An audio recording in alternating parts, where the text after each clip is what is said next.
This is the After Party, live with Kim McAllister. Pick a couch, grab a drink, and settle into the conversation.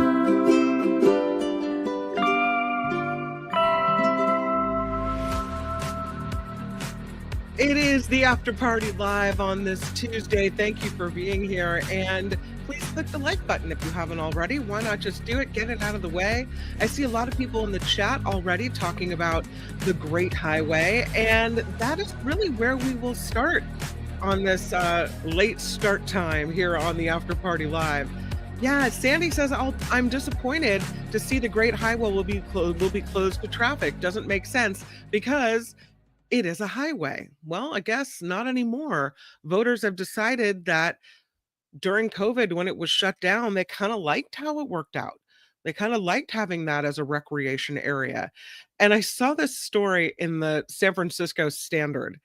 And here it is. It's a story about using AI to generate these images about what the Great Highway could potentially become. And again, this comes out of the SF Standard. And I thought the pictures were really interesting. So here's a picture that makes it look like kind of the Santa Cruz Beach boardwalk. You know, maybe an old playland with fountains and carousels and Ferris wheels and slides and roller coasters. And I don't know, is that what we want? First of all, I was thinking to myself, do they not know that yearly, at least once a year, if not multiple times a year, sand is blown from the beach onto the highway? So whatever you put there will likely be coated with copious amounts of sand. So, yeah, I don't think so. But what the San Francisco Standard said is that Prop K, supported by voters, said nothing about what happens to the Great Highway next, only that it should be closed to traffic.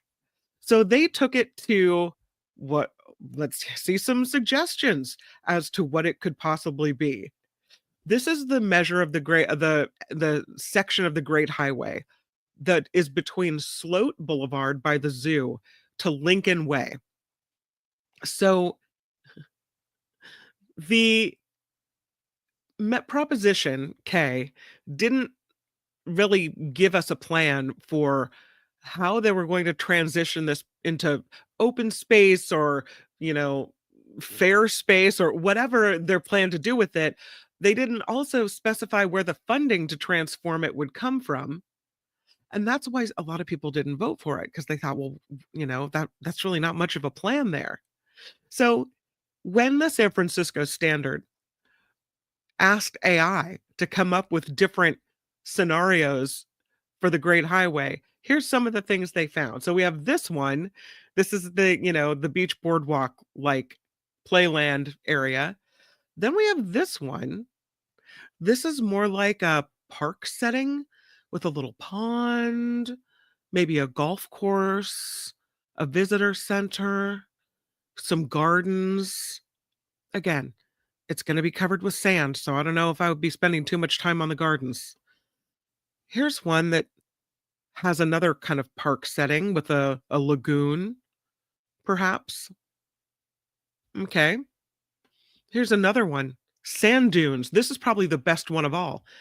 You think about ocean levels rising and all those homes on the other side. Maybe there's something to the sand dunes as sand blows into this area. Well, if it's sand dunes, that'll be all right, with a little walking path there. Here's one. What if they turned it into Dubai? The San Francisco Standard says Dubai. Here's our own Dubai. I don't think San Franciscans are going to go for that. And then there was some outcry for building a really large tower in the Richmond district recently. Nikki and I were talking about that. They wanted a massive residential tower. People were, no, we're not doing that. This is not the high-rise area. Can you imagine Ocean Beach? No. I also can't imagine it like this. They called it a commercial Coney Island. No, I can't imagine that either. But with that space opened up, it's interesting to imagine what it could be. It's funny, the AI put bridges in weird spots, you know, didn't really quite get the geography right. Here you can see looking south, and there's the Golden Gate Bridge in the background. No, we know that's not true. But it's interesting what AI came up with. A million no's and perhaps a maybe? I don't know. What do you think?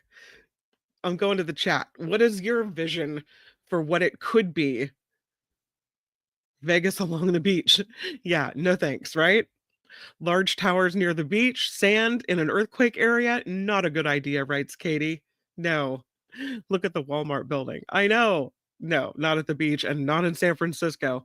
Millennium Tower 2.0. Yeah, let's have another sinking tower on our hand. No, thank you. I don't think so. Yeah. That one's gross with all the stores. I'll put that one back up. That's kind of what I thought, but that's not going to happen in San Francisco, is it? I mean, I didn't think we'd be in this position after the election either, so I guess we should never say never. No. Sand dunes get my vote, more eco-friendly. I mean, if these are the scenarios with which I was presented, I'd have to say the sand dunes probably work the best at Ocean Beach. I like the park, but I know that this is a really, really sandy, windy area. So I don't know if that's going to work out. Mm-mm. Yeah, sand dunes are a good idea, says Gordon. I don't think they would either. Yeah. I'm trying to see what else you guys have to say about all this. It could just be what it's always been. How about a highway? Says Vicky in Sausalito. Just leave it there, let people bike and skate down the pavement. And then if it's not really a roadway that's in use, does the city still have to maintain it like a road? There's a lot that was left unanswered there with Prop K. Sandy says, I agree. I don't understand why they want to close it to traffic, make it more difficult to access the city from San Jose. Yeah. John also says, how about a highway? Right. Gordon still liking those dunes. Yeah. Dunes get my vote.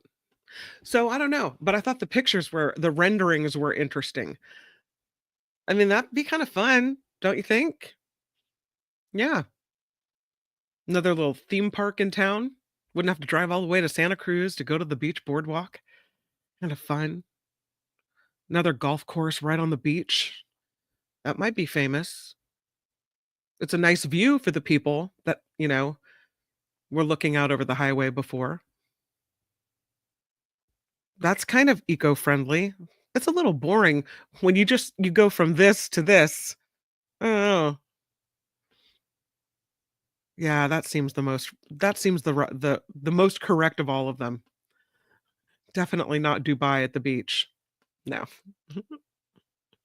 Definitely not Walmart at the beach. No. Besides, San Francisco already has a lot of shopping centers and malls, don't we? Great Highway Casino. Don't we have that giant mall that just shut down in the middle of the city? I don't think we need it. Did you hear about this? Oops. Oopsies. Somebody didn't pay attention to detail when designing the back of a new box of dolls featuring the characters from the movie Wicked. Mattel is now apologizing because they they inadvertently directed customers for their new line of Wicked dolls to a porno website. Yeah, it was a misprint on the packaging. They released these dolls ahead of the launch of the movie Wicked, which we know was a musical, and now they've made it into a movie. The website printed on the box of the new toys intended to direct customers to the movie's official page, instead directed them to a porn website that shares the same name as the movie. Whoops. Uh-oh. It was supposed to be wickedmovie.com, and instead they put wicked.com. Don't go there. Don't Google it. I mean, unless you want to Google it. Mattel says, we deeply regret this unfortunate error, and we're taking immediate action to remedy this. So, yeah, they said they were made aware of the issue over the weekend. They don't know how many toys were affected by this misprint. They were primarily sold in the United States. If you have a misprinted package, they say just throw the package away. No way, that's a collector's item now. Are you kidding me? The movie is set to open November 22nd, so it's gonna be one of those Thanksgiving blockbuster kind of movies. And I think it sounds like it's gonna be really good. I mean, the voices, these women have the most beautiful voices, so it should be a really good movie. I have never had the opportunity to see the musical, which I lament, but I know that my daughter and I will likely go see this movie. Here's a story for you. How about this giant wad of cake? 77-year-old wedding cake. You wanna buy that? This is a bit of history, a slice of history, as they say. It is from the wedding of Queen Elizabeth II and Prince Philip. This slice of wedding cake was given to one of the staff members that worked for the Queen 77 years ago. The cake was like 500 pounds. It was enormous. And so they gave out these, pieces of cake, pieces of the Queen's wedding cake to people they wanted to thank. It has her silver insignia, the then Princess Elizabeth's silver insignia. It has a printed letter from the bride. It has this decorative doily that you can see that's flipped up so you can see the old cake underneath. It was given to the housekeeper at the Holyrood House in Scotland as a gift from the royal couple. Again, the cake was 500 pounds. It was served at their wedding in 1947. They were married November 20th. It was auctioned off. $2,831 for the old cake. I wonder what would happen if you took a bite of that cake. No thanks. Does it seem gross? It seems gross to me. I mean, I guess there's a big market for things that are royal history. I just can't imagine spending $2,800 on that raggedy old piece of cake. I don't know. Gross. Sea dog. Why would anybody want that? Why would anybody buy that? That's my thing. Nolavidian says that thing's got to be moldy as hell. Totally. I missed it. Was it frozen at least? I don't think so, Heather. I don't think it was frozen. No.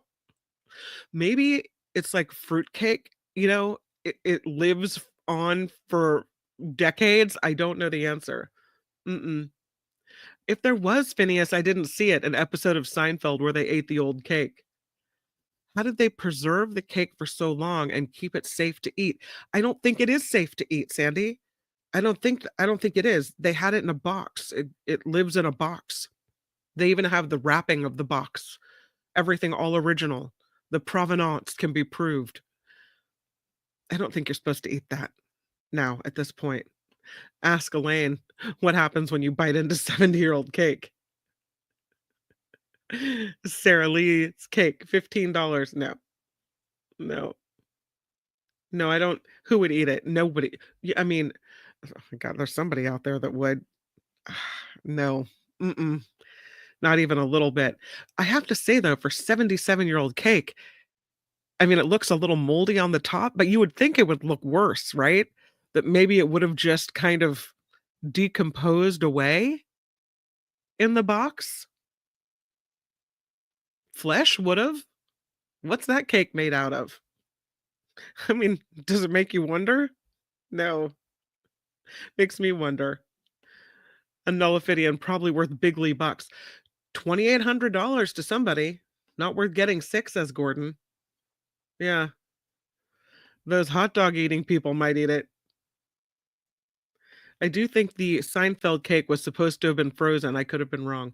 I have to go back and watch that episode. I don't know. Maybe the sugar preserved it, writes Gordon. I mean, it's pretty with a little doily. No, thank you. No, thank you for the $2,800. Not buying the old cake. But somebody did. somebody that has a large royal collection. Should we watch this story? Let's watch this one together. This is a story that comes out of Hawaii, so it's worth watching for that reason alone. And it's about this little Hawaiian goat that had to be rescued. Here's the story from Hawaii News Now. A baby goat rescued from a Waianae cliff is doing well tonight and will soon have a new home. Mahealani Richardson got to meet the kid who's captured people's hearts. This is Bala Buddy. He's now at the Aloha Animal Sanctuary in Kahalu'u, where he's getting extra care. He'll soon have a new home with 15-year-old Lawai Diaz, It's okay. who's the sanctuary's animal wellness manager. He's so soft. I'm very excited. I've actually been wanting a goat for a while now, but I've been waiting for the right one to come along that needed rescuing, and Bala is just perfect. Caretakers here at Aloha Animal Sanctuary think little Bala is about a month old. He's going to the vet this afternoon, but for now, they think he's just fine. You would think that he would be doing very badly, but he's actually thriving. He's running around, he's hopping like baby goats do. The goat was stranded on a Waianae cliff for 4 days, and it's unclear how he got there. On our way to save little goat. On Thursday, a group of volunteers came to the rescue. You're gonna go down there, little buddy. The goat started kind of in a panic as we approached. So we just kind of hung back, just kind of slowly inching forward and using like a team strategy of kind of corralling the goat. I had so much love and respect for the community, for the volunteers who came together to just perform such an action to risk their lives for a baby goat. Haku, Ellie, Charlotte. Aloha Animal Sanctuary rescues all sorts of neglected and abused farm animals. There's former fighting chickens, banana leaf loving adult goats, a big turkey, a boar that loves belly scratches, and a 500-pound pig named Ellie. As for Bala Buddy, a vet now believes he's less than a week old and will need special attention to make sure he's eating. Aloha Animal Sanctuary has an Instagram page with a Venmo link if you'd like to help pay for Bala's care, along with the rest of the animals here. And he also has his own Instagram page, The Rescue Goat, if you'd like updates on the rest of his life. Reporting from Kahalu'u, I'm Mahealani Richardson, Hawaii News Now. Okay, I just like the Hawaii News. You just watch the Hawaii News for a while. A nice story, though, about people helping animals. That's really sweet. I love that one. I do have an update on another animal story that we covered, I want to say last week. And this one was about the monkeys that escaped from this research facility. And it appears that these monkeys, most of them have now been caught. So there were 46, I want to say, monkeys that broke out of this research facility in South Carolina. And let's see. It was 43 monkeys, not 46, 43. The Alpha Genesis facility in South Carolina is where this happened. Someone left a door ajar and the monkeys escaped. And I was saying at the time, I didn't feel too bad about that. They were seen running through the forest in South Carolina near the research facility, running for their freedom. Well, as of yesterday afternoon, 30 of the 43 had been recaptured. So there were still, 13 that were on the loose, on the run. They apparently these rhesus monkeys were staying close to the compound after they broke out last week. The employees, they say, have been watching them and luring them back in with food. They were cooing at the monkeys remaining inside and interacting with primates still inside the fence, almost like they were taunting their brothers and sisters to come get away as well. The ones that were brought back, according to vets, say they're all in good health. They look fine. They're still working to recover the last 13. They say they'll keep going, trying to rescue these monkeys for as long as it takes. This compound is about 1.5 miles from downtown Yemassee, South Carolina. It's a pretty big research facility. The females weigh about 7 pounds, they said. Monkey's about the size of a cat. was reading an article though that shows that these monkeys are not technically owned. And so if you found one, you could make a claim that you found it and it's yours and it doesn't belong to the facility. I don't know if that legally would stand up, but Alpha Genesis at the folks at the research facility, they still maintain that they were not exposed, these monkeys, to disease, and that they pose no health risk to the public health. But if people encounter them, they should stay away from them. They say that. This is not the first time monkeys have escaped from this research facility. And I was reading an article where people in the area are like, oh, here come the monkeys again. There have been multiple incidents of issues with monkeys escaping from this, to the point where that facility has been fined once before. But again, they've managed to recapture 30 of the 43 monkeys that busted out of that facility. I have another story for you about these pythons that invaded this toilet.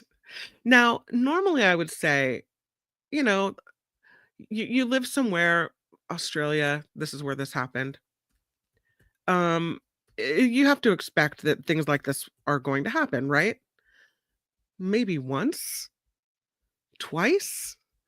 I don't think so. Twice might have me moving out of this altogether. But there is a resident who had pythons, back-to-back incidents of pythons. It would have me asking, what is so attractive about my toilet that you think this is okay, Python? It would definitely have me looking before I sat down every time. Twice in 1 week, this happened to this man in Australia. This is Queensland, Australia. They got a call on October 22nd, the snake catchers, to remove a coastal carpet python from a toilet, all coiled up in there. The homeowner contacted the snake catchers as he found the snake when he went to use the toilet. They say it was a female that was likely in there to soak its skin before shedding. All right. So they take this snake out. They've got to, it's like down into the pipes and everything. They've got to take the pipes away because they tried to get the snake out and it kind of sinks down deeper in there. Oh my gosh. It got annoyed enough when they started flushing and doing things that it came out, and then they reached in and they grabbed it and took it away. Should have been the end of it. Now, a few days later, on October 25th, the Australian residents heard a hiss from another unwelcome guest in the toilet. Same species as the first reptile, but a different gender. The first, they say, was a female snake. This was a male snake wrapped up inside the bowl. So the snake guys come back out, remove the second one. They say the snake most likely entered looking for the female that was the last place she would have left a scent trail. And so maybe it makes sense then. They said we've had to do this several times before. Getting snakes from toilets is not so unusual, but thankfully it's not that common. It's something they might have to do once or twice a year, not usually from the same potty. Lord. Can you imagine? That would have me like, I am never using that bathroom again. Something is going on where snakes are getting in the toilet. No. Can't imagine sitting down and then realizing. So gross. Yikes. That's Australia for you. Beautiful, but no thank you. From snakes in the potty to AI renderings of the Vatican. This is an interesting story about using AI to recreate the Vatican Church and identify damage that we can't see with the naked eye, but that AI can pick up. Areas of weakness, places that might need a shoring up. So the way they did this is they took drones, and for about 3 weeks, drones, cameras, and lasers were used to take more than 400,000 detailed images creating this exact digital replica of the exterior and the interior of the Basilica, St. Peter's Basilica.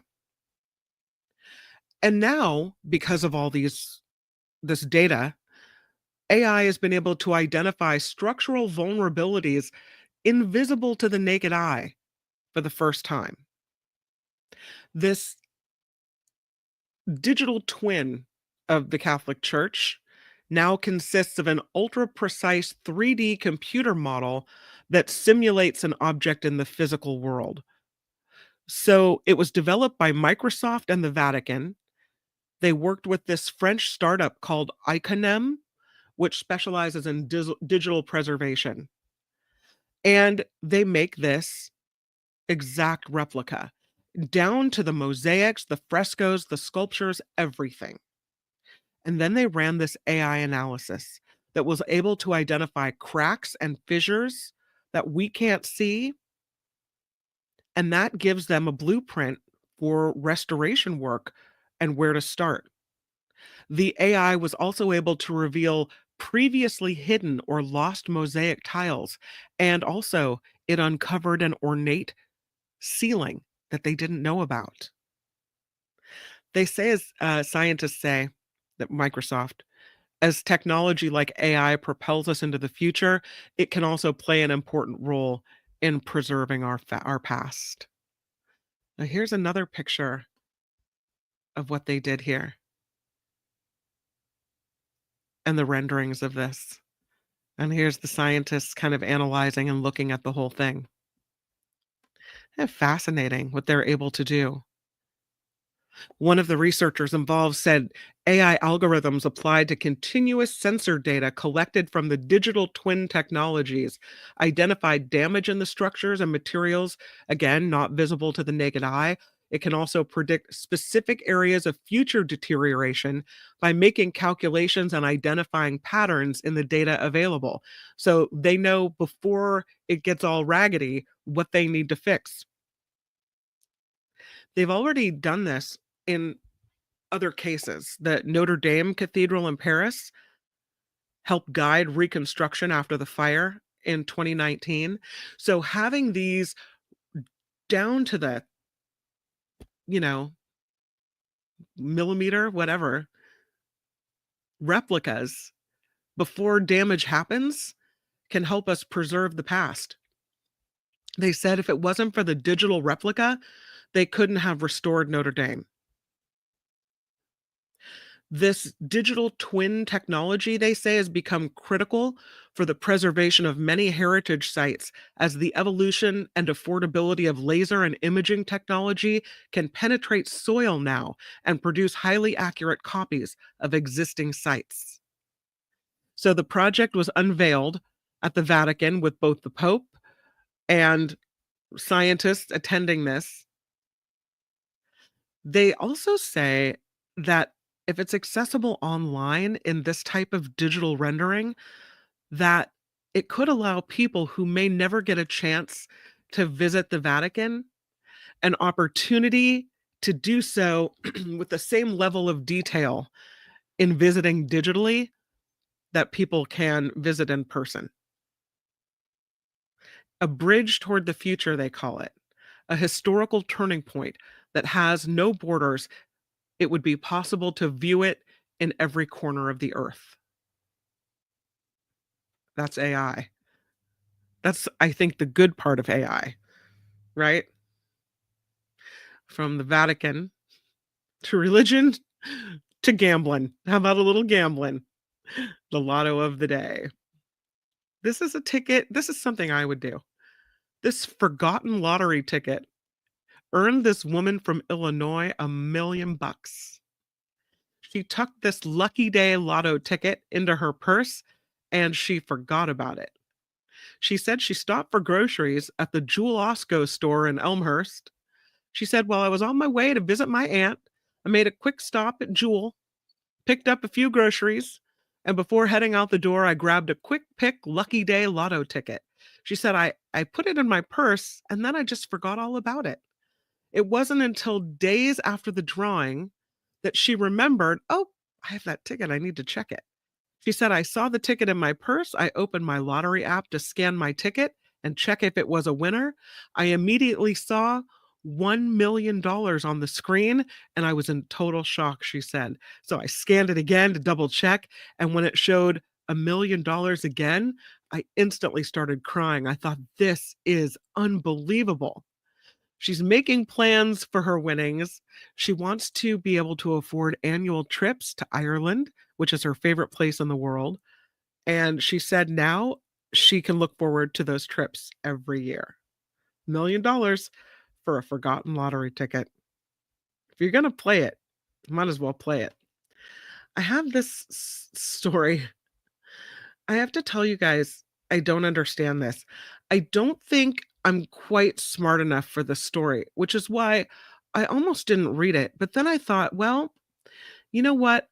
I might not be smart enough for this story, but I know that you guys are smart enough for this story. This is a story about a different kind of Rubik's Cube. Now, there are a lot of people, you may know one. I know at least a couple of kids in my daughter's grade that can take a Rubik's Cube and can solve it within minutes, if not seconds. The traditional Rubik's Cube. But scientists in Colorado have now invented a quantum Rubik's Cube. They did it to win a bet. They say it's infinitely hard, but it is actually solvable. This is definitely not the old Rubik's Cube. So, a bunch of physicists and mathematicians from the University of Colorado at Boulder wanted to win a bet. They said, we're going to design this quantum Rubik's Cube. To make a quantum puzzle, we will replace the pieces with quantum particles. They have this not yet peer-reviewed paper on this quantum Rubik's Cube.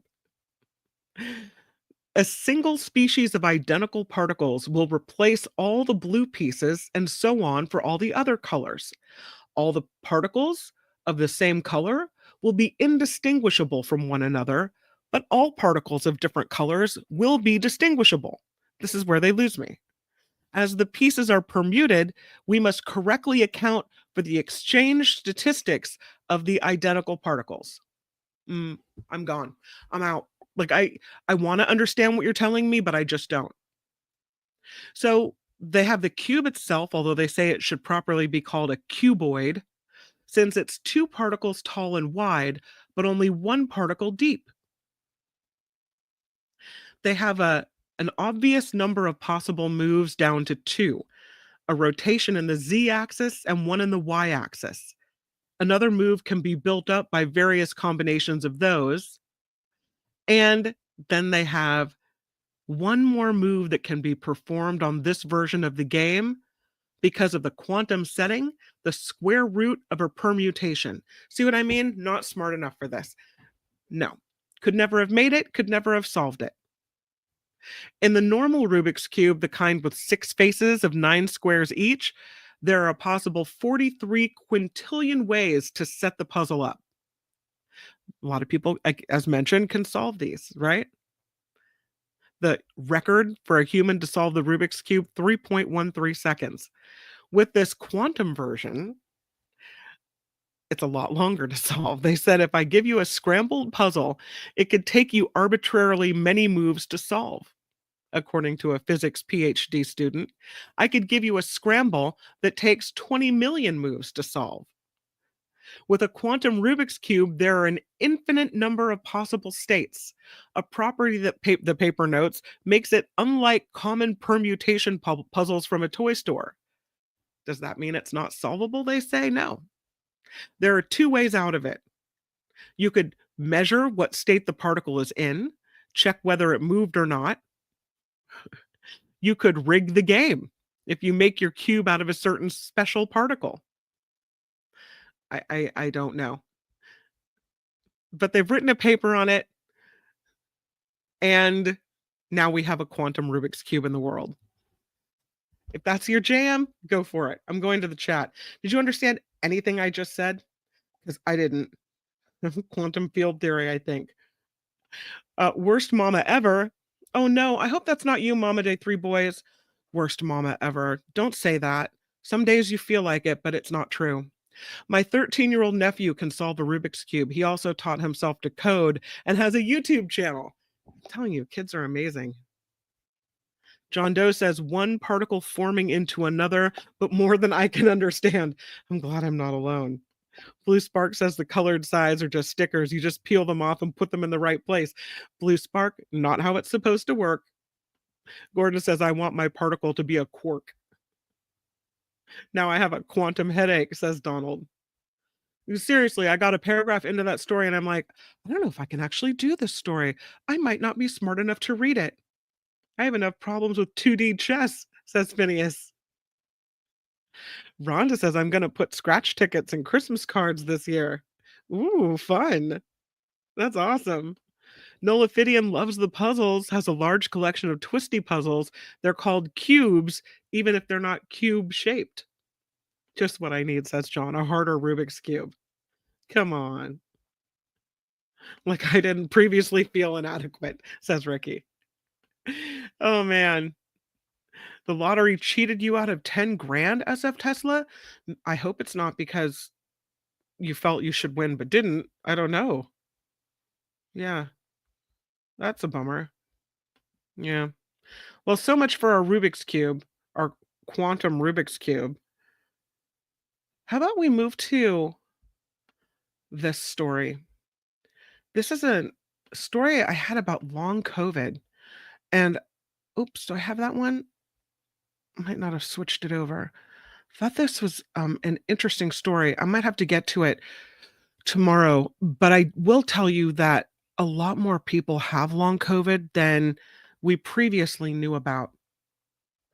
And it's more prevalent than you can imagine. And there's a new study that shows this. Here, I think I have the story. I sent it to Lori, so it might be easier to find. Here it is. This is a study. 1 in 5 Americans might have long COVID. They did a new study with an AI-assisted review, and the analysis that was done suggests nearly 23% of U.S. adults experience the symptoms of long COVID. They published the results Friday in the journal called Med. It's a lot higher than they thought, 23%. They thought it was about 7% of people had long COVID, of people that got COVID, right? And now they say the questions about the true burden of long COVID are seeming more within reach. They use this AI tool sifting through electronic health records, looking for the frequently subtle symptoms related to long COVID. Fatigue, chronic cough, heart problems, brain fog. Sometimes these things develop weeks or months after you initially have COVID. They said they think that the researchers said they think this AI tool could turn what is kind of a murky diagnostic process into something more focused and give doctors the ability to make sense of a challenging condition. So the AI algorithm they used looked for symptoms that can't be explained by a person's medical history, but have persisted for 2 months or longer and happened following a COVID infection. So the AI could detect if shortness of breath might be explained by pre-existing heart failure or asthma rather than long COVID. This is this long, tangled medical record that might be hard for a doctor or medical professional to sit down and really, figure out. The AI, it's easy for it to look at your medical record and put the pieces together. So based on what it was looking for, the AI estimates that nearly 23% of Americans likely have long COVID. And that is a figure that researchers say does align more closely with the national trend. They plan to release this AI publicly on open access so that doctors and healthcare systems can employ it, can test it out, can use it, and see if that really works. This story about humanity.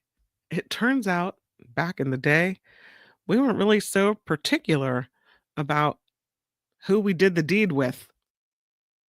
Humans had sex with at least 3 different populations, the Denisovans. Some people can carry up to 5% Denisovan DNA.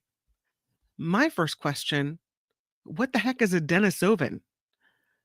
Apparently, they're mysterious cousins of ours in the family tree, an extinct species of humans that lived alongside Homo sapiens in Eurasia during parts of the lower Paleolithic 3.3 million years ago until 300,000 years ago. They were not slow-witted cavemen that were outsmarted by other Homo sapiens. They likely stood upright. They were intelligent. They made tools. They adorned themselves with beautiful works of jewelry, apparently, according to anthropologists. And together with Neanderthals, they're our closest extinct relatives. And they are so closely related to us that the DNA of Denisovans is still found in certain populations around the world, the result of interbreeding that occurred between Homo sapiens and Denisovans. We also got a little hot and heavy with the Neanderthals, right? So, yeah, apparently we were mating with the 3 of these distinct populations in the time frame where we collected their DNA and added it to ours. And that's why anthropologists say it's a mistake to think that humans evolved suddenly and neatly from one common ancestor. They say the more we learn, the more we realize the interbreeding with different hominins occurred, and it helped shape the people that we are today. The Denisovans, for instance, became known to modern science in 2010 when their genome was sequenced from a single finger bone at the Denisova Cave in the Altai Mountains of Siberia. But clearly, they were no strangers to early Homo sapiens. Initially, scientists thought that there were only certain humans that carried traces of Denisovan DNA. Now they say no. The material could also be found in East Asian, South Asian, and indigenous American populations. Originally, they thought that maybe, pardon me, a single rendezvous, ancient rendezvous, resulted in the introduction of these Denisovan genes into the modern human genome. But after looking at all the evidence, no, they think, and this is a real article, several booty calls may have taken place. There's not very many remains of the Denisovans to examine. They've got a finger bone, a jawbone, some teeth, and some skull fragments.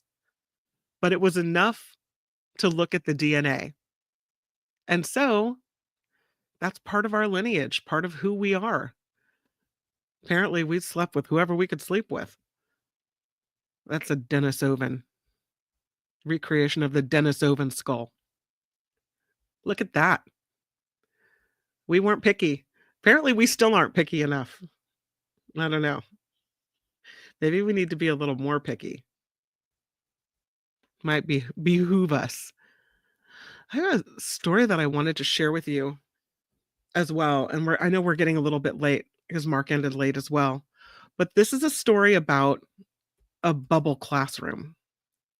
And we've seen stories like this, design stories before, but this one's pretty fascinating.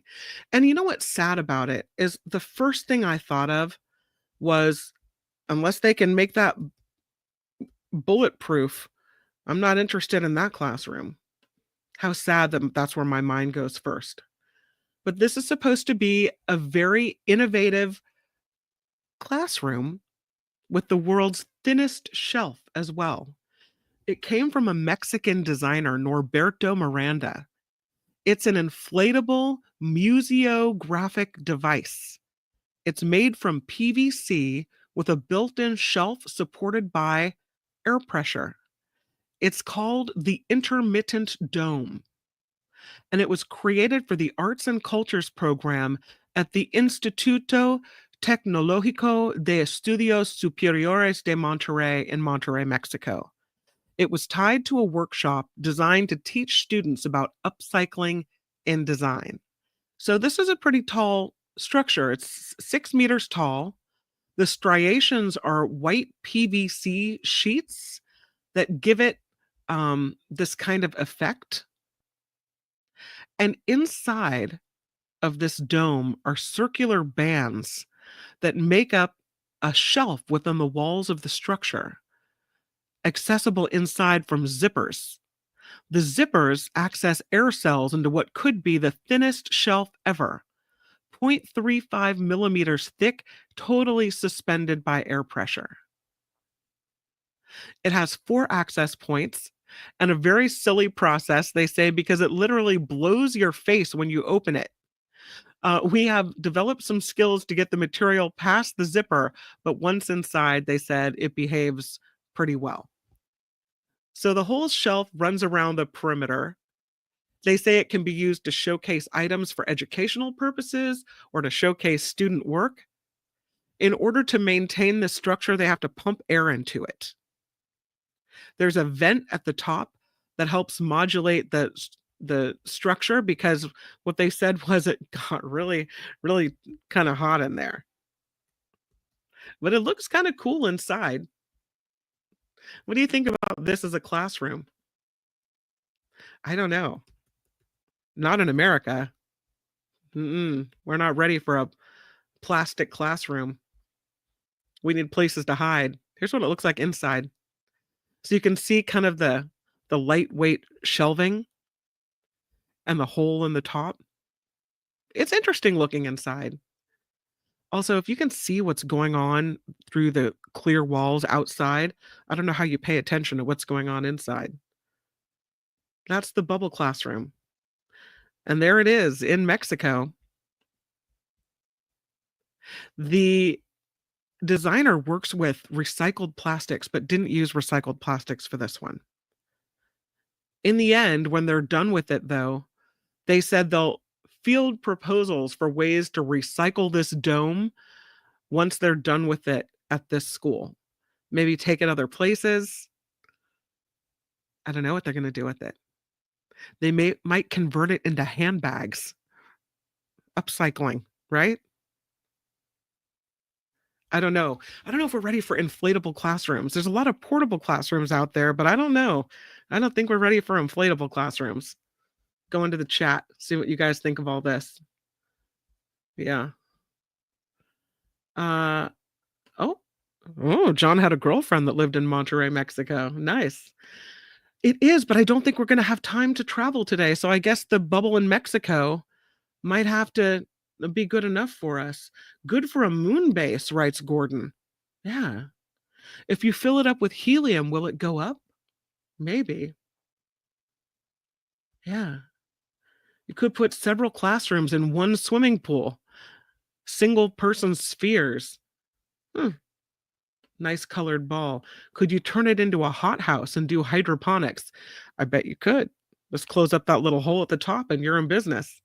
An exhibition space, writes teacher Lori. Perhaps. Maybe they'll dump it into the ocean like all the other countries do. Let's not. I don't think it's healthy if it's plastic. What does it cost? They didn't give a cost. It's a one-of-a-kind thing right now.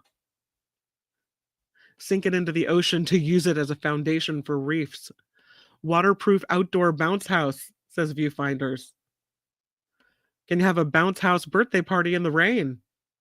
And that's about all it's good for. It isn't really temperature controlled. It'll just keep the rain off of you as you're studying in your little bubble classroom. Yeah. Peter says, we earned enough in a popcorn sale in the 80s to have inflatable planetariums visit my elementary school. Well, that's kind of cool. Phineas wants to know if it could be an emergency lifeboat for sinking ships. Perhaps. I'm taking it you guys aren't a fan of the bubble classroom. Turn it upside down. Maybe it'll float. I don't know. Pretty tall, though. Well, that is the After Party Live. We're coming to the end of the show today. I'm sorry I've kept you so long.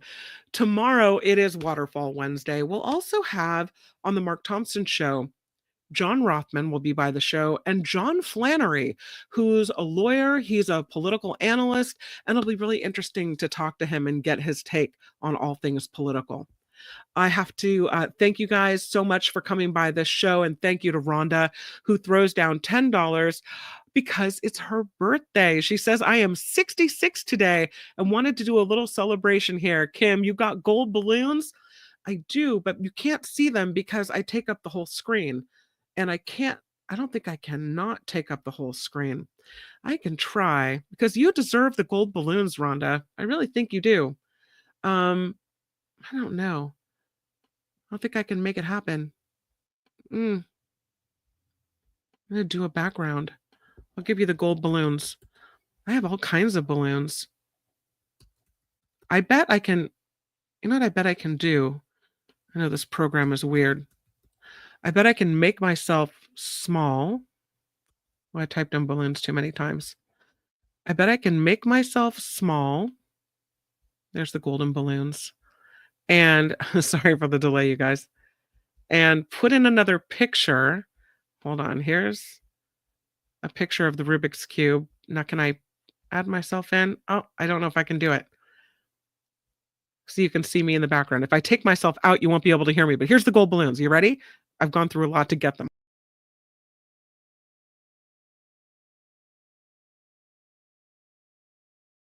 You can see the gold balloons. Birthday, Rhonda. Sorry for the delay on that. A $10 super chat. Thank you, Rhonda, for the contribution to the show. And happy birthday. I hope it's a really wonderful 66th birthday. That's really exciting. And thank you for celebrating by contributing to the After Party Live. We celebrate you too. Aloha. Have a great birthday. All right, you guys, thank you for the contribution. Wes, too, with a $5 contribution to the PayPal. The PayPal information is underneath the show description and in the About tab here on YouTube for the After Party Live. I hope you have a really great rest of your day, you guys, and I'll see you tomorrow here on YouTube. But for now, bye-bye. The After Party Live would like to thank the following contributors and viewers like you.